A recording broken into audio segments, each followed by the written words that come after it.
Welcome back to my YouTube channel. I am back with another vlog. അപ്പം ഇന്നത്തെ video എന്ന് പറഞ്ഞിട്ടുണ്ടെങ്കിൽ after school routine video ആണ്. So ഞാൻ സ്കൂൾ വിട്ട് വരുമ്പോഴത്തേക്ക് ഏകദേശം ഒരു 4:45 ആ സമയമൊക്കെ ആവുന്നുണ്ട്. സോ ഇപ്പോൾ സ്കൂളും മഴയൊക്കെ ആയതുകൊണ്ട് നേരത്തെ വിടുന്നുണ്ട് കേട്ടോ. സോ അതുകൊണ്ട് ഞാൻ ഈ ഒരു സമയമൊക്കെ ആകുമ്പോൾ വീട്ടിൽ വരും. അല്ലെങ്കിൽ വരുമ്പോൾ ഒരു 5 മണി 5:30 ആ ഒരു ടൈമൊക്കെ ആവും കേട്ടോ. പിന്നെ യൂണിഫോം സ്റ്റിച്ച് ചെയ്ത് കിട്ടി. ഇതാണ്ടോ സ്കൂളിലെ യൂണിഫോം. പക്ഷേ എനിക്കിത് നല്ല ലൂസാണ്. ഇതൊന്നും കൂടി ഇനി സ്റ്റിച്ച് ചെയ്യണം.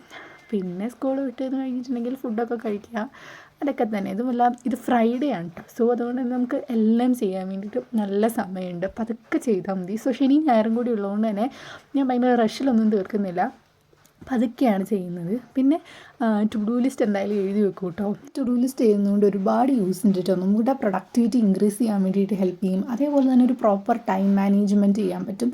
പിന്നെ നമ്മുടെ ടാസ്ക്സ് ഒക്കെ പ്രയോറിറ്റൈസ് ചെയ്യാൻ വേണ്ടി പറ്റും. പിന്നെ ഒരു പരിധി വരെ ഡിസ്ട്രാക്ഷൻ ഒഴിവാക്കാൻ പറ്റും. കാരണം നമുക്ക് ഈ ഒരു ടു ഡു ലിസ്റ്റ് ഫ്രണ്ട് ഇരിക്കുമ്പോൾ അയ്യോ ഇത്രയും ടാസ്ക്സ് ചെയ്ത് തീർക്കാനുണ്ടല്ലോ, വെറുതെ സമയം ഫോണിൽ കളിച്ചോ അല്ലെങ്കിൽ വേറെ ചുമ്മാ സ്പെൻഡ് ചെയ്യാനോ ഇല്ല എന്ന് നമ്മളെ അത് റിമൈൻഡ് ചെയ്തുകൊണ്ടേ ഇരിക്കും. സോ നിങ്ങളും ടു ഡു ലിസ്റ്റ് എഴുതുക. ടു ഡു ലിസ്റ്റ് ചെയ്യുമ്പോൾ നമുക്ക് ഈ ഒരുപാട് യൂസസ് ഉണ്ട് കേട്ടോ ഇനിയും. പിന്നെ ഫിസിക്സ് സ്കൂളിൽ പഠിപ്പിക്കാൻ തുടങ്ങിയിട്ടില്ലെങ്കിൽ ഞാൻ ജസ്റ്റ് ഒരു യൂട്യൂബ് ക്ലാസ് കണ്ട് ജസ്റ്റ് ഒന്ന് ടെക്സ്റ്റും വായിച്ച് ചെറിയൊരു നോട്ട് പ്രിപ്പയർ ചെയ്തു. പക്ഷെ എനിക്ക് മുഴുവനായിട്ട് എടുക്കാൻ പറ്റിയില്ല.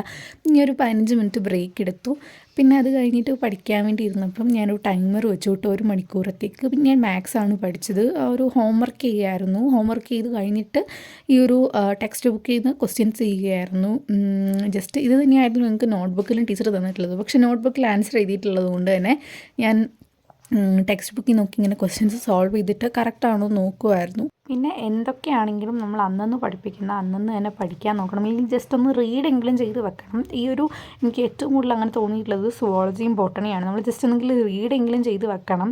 ഇല്ലെങ്കിൽ അവസാനം നമുക്ക് എല്ലാം കൂടെ പഠിക്കണമെങ്കിൽ ഭയങ്കര ബുദ്ധിമുട്ടായിരിക്കും. ഇവിടെ അങ്ങനെ പഠിക്കാതിരിക്കാനും പറ്റില്ല. കാരണം ബോട്ടണി ആയാലും സുവോളജി ആയാലും ടീച്ചർമാർ ക്വസ്റ്റ്യൻ ചോദിക്കുന്നുണ്ട്. ഇവിടെ അടിക്കൊന്നും അല്ല കേട്ടോ ക്വസ്റ്റ്യൻ ആൻസർ പറഞ്ഞില്ലെങ്കിൽ ഇമ്പോസിഷൻ വരെയാണ്. ഓൾറെഡി ഒരു കൊട്ട പഠിക്കാനുണ്ട്. അതിൻ്റെ കൂടെ ഇതൊക്കെ കൂടെ ആയാലും നമുക്ക് മാനേജ് ചെയ്യാൻ പറ്റില്ല. സോ അത്യാവശ്യം ഇങ്ങനെ തന്നെ പഠിച്ചു പോയി. ഇതൊരു ബെനിഫിറ്റും കൂടിയാണ് കേട്ടോ. കാരണം നമുക്കപ്പോൾ അങ്ങനെ പഠിക്കുമ്പം നമുക്ക് പിന്നെ ടെസ്റ്റ് പേപ്പറോ അല്ലെങ്കിൽ എക്സാമോ ഒക്കെ വരുമ്പം ഒരുപാട് പഠിക്കാൻ കാണില്ല. ജസ്റ്റ് റിവിഷനൊക്കെ ചെയ്താൽ മതിയാവും. അത് ഒരു നല്ല പോയിൻ്റാണ് കേട്ടോ. അപ്പം അതുകൊണ്ട് തന്നെ ഞാനതിപ്പം പറയുമ്പോൾ തന്നെ അങ്ങനെ തന്നെ പഠിച്ചു പോകുന്നുണ്ട്. എന്ത് പെൻഡിങ് വെച്ചാലും ബയോളജി മാത്സും ഒരിക്കലും പെൻഡിങ്ങിൽ വെക്കരുത്.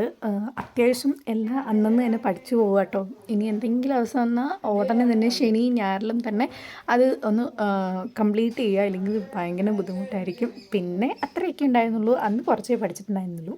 പിന്നെ അതൊക്കെ കഴിഞ്ഞ് ഞാൻ രാത്രിയിൽ ഫുഡ് കഴിച്ചു. അത് കഴിഞ്ഞിട്ട് ഞാൻ കുറച്ച് നേരം കൂടെ പഠിക്കാറുണ്ട്. പിന്നെ ശനി ഞായറും ഉണ്ടല്ലോ എന്ന് ഓർത്തിട്ട് പഠിച്ചില്ല അന്ന്.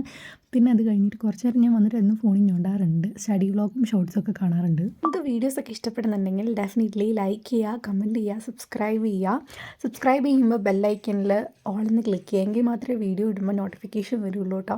സോ പിന്നെ നെക്സ്റ്റ് വീഡിയോസ് എന്തൊക്കെ വേണം എന്നൊക്കെ കമൻറ്റ് ചെയ്യുക. പിന്നെ നിങ്ങൾക്ക് സ്കൂളിൽ പോയിട്ടുണ്ടായിരുന്ന എക്സ്പീരിയൻസ് എങ്ങനെയുണ്ട്, പുതിയ സ്കൂൾ ഇഷ്ടപ്പെട്ടോ, ഫ്രണ്ട്സിനെയൊക്കെ കിട്ടിയോ, അതൊക്കെ കമൻറ്റ് ചെയ്യാം കേട്ടോ. So thanks for watching. By.